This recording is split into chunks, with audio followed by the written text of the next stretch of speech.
Gostaríamos de pedir, em nome de todas as crianças e adolescentes, o compromisso de assinatura da Convenção 182 da Organização Internacional do Trabalho até a 4ª Conferência Global de Erradicação do Trabalho Infantil pelos 9 países que ainda não aderiram, para que as crianças e adolescentes desses países sejam protegidos das piores formas de trabalho infantil.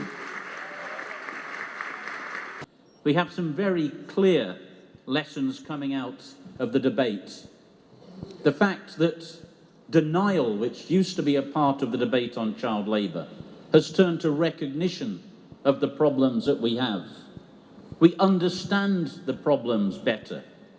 We know what works to bring an end to child labour. And I see political will continuing to grow, not just amongst governments, but also amongst all of the other actors who are here, each taking on their own responsibilities. Adolescentes sobre o evento. I want to tell you that the ILO also will be a team player in the United Nations system, in the continuing struggle for children's rights. We had the special representatives of my boss, the UN General Secretary, taking part in our conference, and I think their contribution was important and part of our global partnership for the future.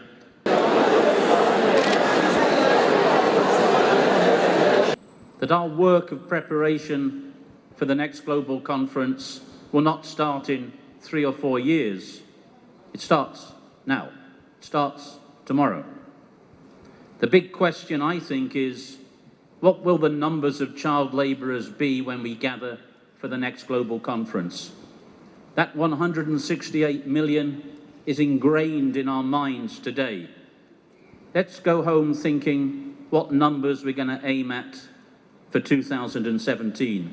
And as Kailash has just reminded us, for the worst forms of child labour, the number should already be a big round 0. A saída do excelentíssimo senhor Luiz Inácio Lula da Silva, ex-presidente da República. O mapa do trabalho infantil no mundo coincide rigorosamente com o mapa da fome e da miséria. E isso vale para as grandes cidades e para o campo. As estatísticas de crianças e adolescentes trabalhadores se encaixam seguramente nos 870 milhões de pessoas que passam fome ou estão subnutridas no mundo. Há certamente outras razões para a existência do trabalho infantil. Fatores de ordem cultural, estruturas econômicas tradicionais e conjunturas políticas injustas. Mas a miséria e a fome são determinantes. Não há pai que, podendo promover o sustento da família com o mínimo de dignidade, expõe os filhos ao trabalho penoso. Não há mãe que não se comova com o sacrifício dos filhos quando queria vê-los crescer com saúde, brincando e aprendendo como devia ser com todas as crianças do mundo.